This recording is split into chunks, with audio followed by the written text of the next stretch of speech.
And let's take a look at rationalizing radical expressions. Now this is based upon something we've already discussed.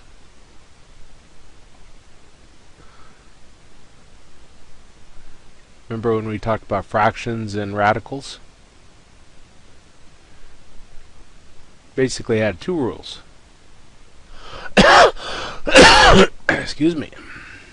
No fractions inside of a radical. Still not over my cold I had. And the second rule was no radicals in the denominator.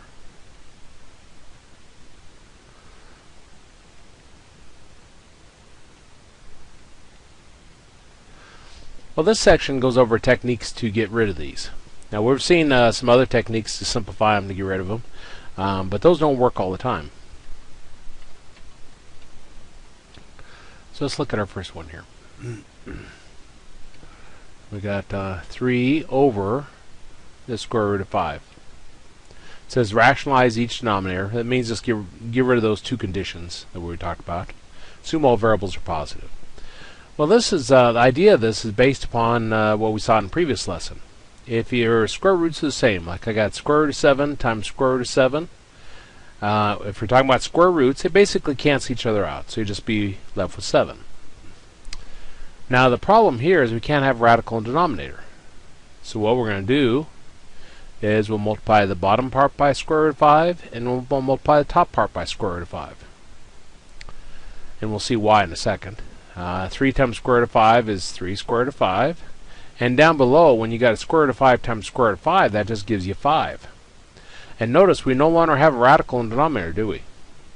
So that's our answer. Now we'll have to handle it a little bit differently when we don't have a square root down there, where we have a cube root or fourth root or something. Let's take a look at our second example. 7 over the square root of 28. Now remember earlier lesson I said that you should simplify a radical before you do anything. So that's what we want to do. Square root of 28. 28 is 2 times 2 times 7. So excuse me. We're looking for a pair of something since we got a square root. Here's a pair of 2's, so those pair of 2's are going to come out in front. So we'll have 7 over 2 square root of 7. Now again, the main problem here is that we got a square root down in the denominator. Now the 2 doesn't cause us a problem, just the square root. So we want to multiply the top and bottom by the square root of 7. 7 times square root of 7 gives us 7 square root of 7. And here we have the 2 carries down, and square root of 7 times square root of 7 gives us 7. Now these 7's would cancel here, and we'll have square root of 7 over 2 as our answer. And again, we got rid of the radical down in the denominator.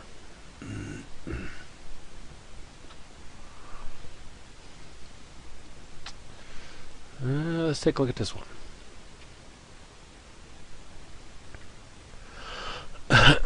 Well, the main problem here is we have a fraction inside of a radical, and we said earlier, if you have a fraction inside of a radical, you can split it up, put a radical around the top and a radical around the bottom. That was in the previous lesson. So we no longer have a fraction inside of a radical, but we have a radical in the denominator. Well, since this is a square root, we can multiply the top and bottom by the square root of x.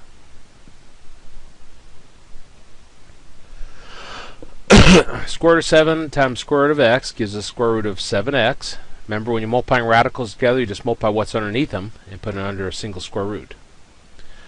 Now, let me go ahead and show that step here. This would be x times x.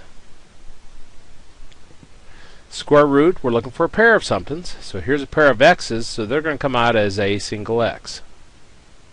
So we've got square root of 7x over x.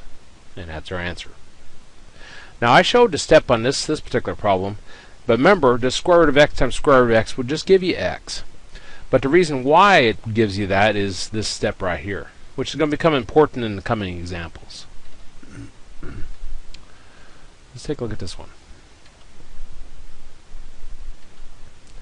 We got the cube root of -9 over x. Well, first off, remember we said that if you have a index that's odd and you have a negative number inside your radical, you take that negative and put it on the outside, so we don't have to worry about it. Okay, well the main thing that's wrong here is we got a fraction inside of a radical. So I'm going to split it up, put a radical around the top, and I'll put a radical around the bottom. So we got the cube root of 9 over the cube root of x with a negative. Well, we got rid of the fraction inside the radical, but we still have a radical in the denominator.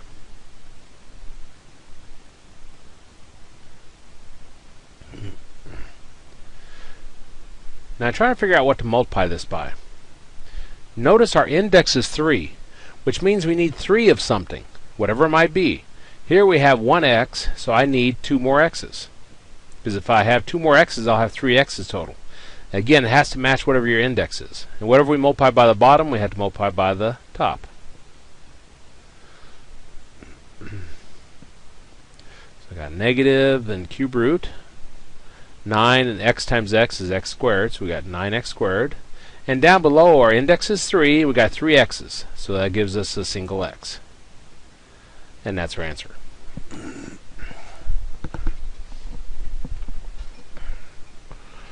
Let me start a new page.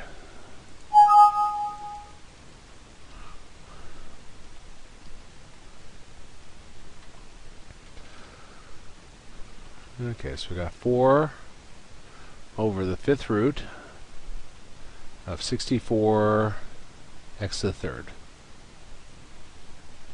Now, to begin with, you wanna simplify these as much as you can.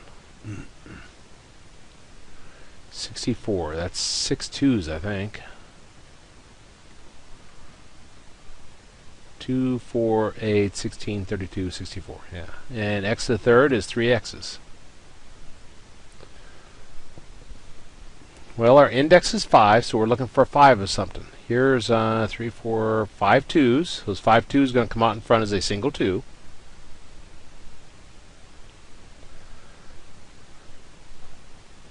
And we're left with 1, 2, and 3 x's. Well, to begin with, is 4 and 2 will simplify these numbers. So I got 2 over 5th root of 2 and then 3 x's. Okay. Now the main problem here is, again, we have the radical down in the denominator. We can't have that.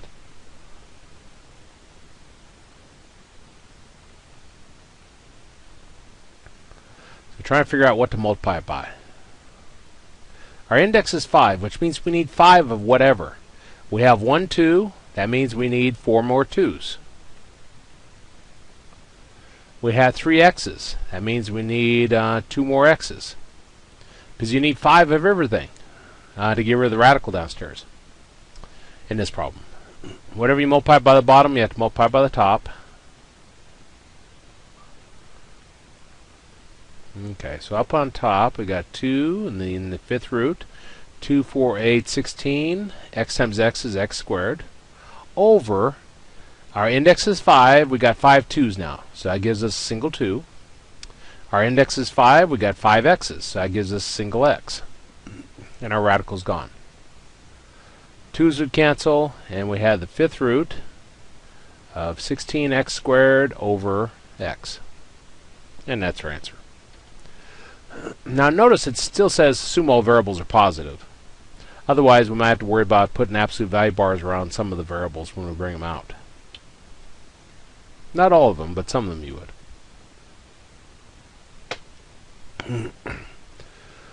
Let's look at this next one. We got 4, and then the 7th root of a squared b to the 4th. Well, there's no simplifying due to up front up here, so let's just see what we have.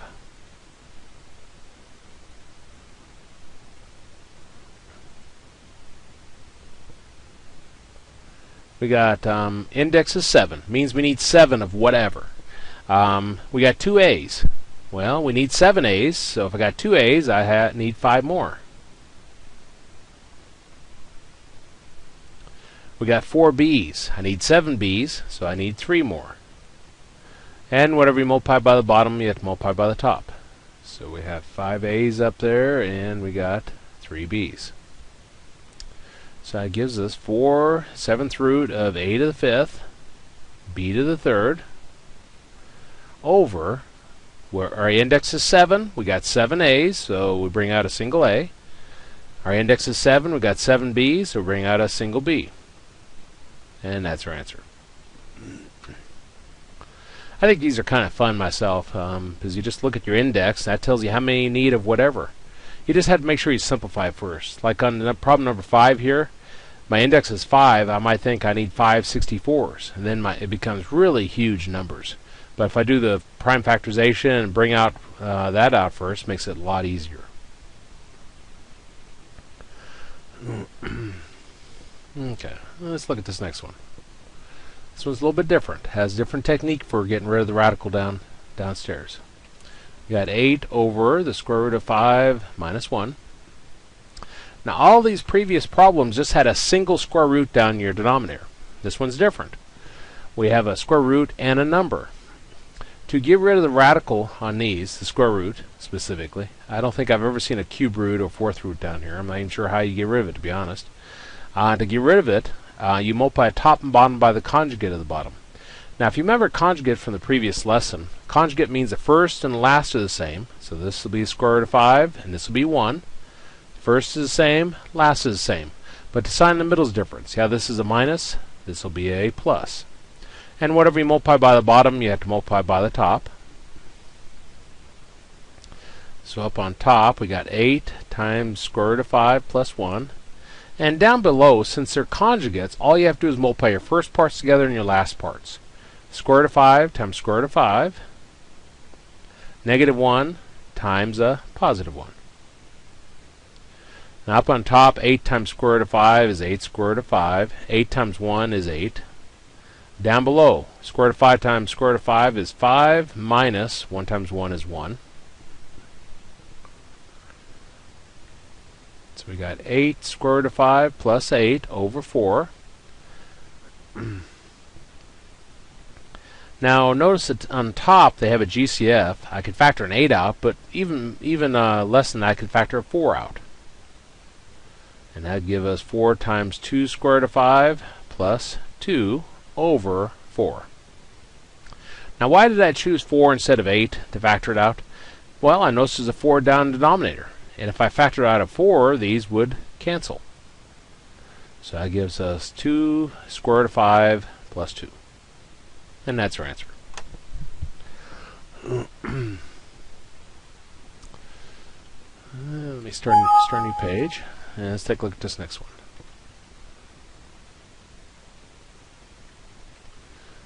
Two square root of x over square root of x minus square root of y. Again, the problem here is we got square roots, we got radicals in the denominator. They don't have to be square roots, you just got radicals in the denominator. Well, again, we have 2 of them here. You got a minus between them. That means we need to multiply top and bottom by the conjugate of the bottom.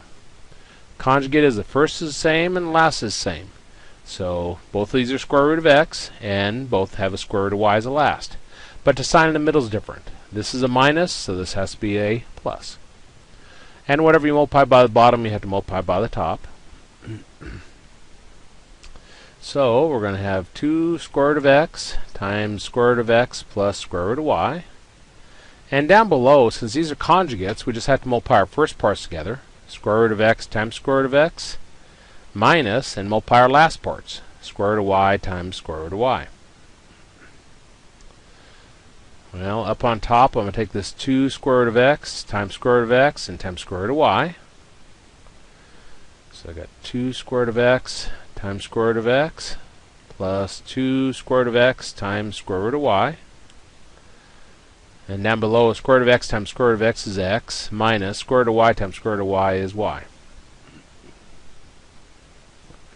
Remember with square roots, if they're the same, they cancel away. So up on top here, this will also become x. So this is 2x plus 2 square root of xy over x minus y. And that's our answer.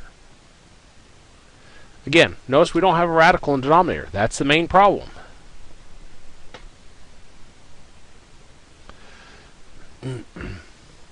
Let me start a new page. And let's take a look at this last one.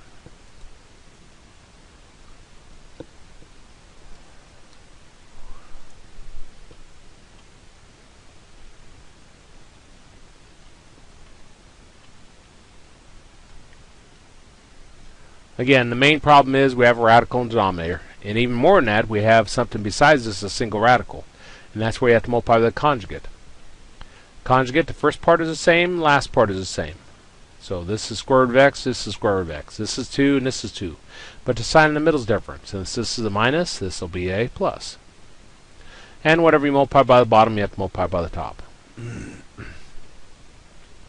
So up on top, we got square root of x plus 2 times square root of x plus 2. And down below, since these are conjugates, all you have to do is multiply your first parts together, square root of x times square root of x, and your last parts, negative 2 times 2. Now up on top, square root of x times square root of x, multiply those. Square root of x times 2. 2 times square root of x, I'm just foiling, if you're used to that technique. And 2 times 2. There. Down below, square root of x times square root of x is x, minus 2 times 2 is 4. Up on top, square root of x times square root of x is x, plus. Now this is 2 square root of x, this is 2 square root of x. Since the radicals are the same, we can add numbers in front of them. So this becomes 4 square root of x. And 2 times 2 gives us 4, all over x minus 4. May look more complex, but we got rid of the radical down in the denominator, which is our main issue. And that's the end of that video. So I'm going to go ahead and save it.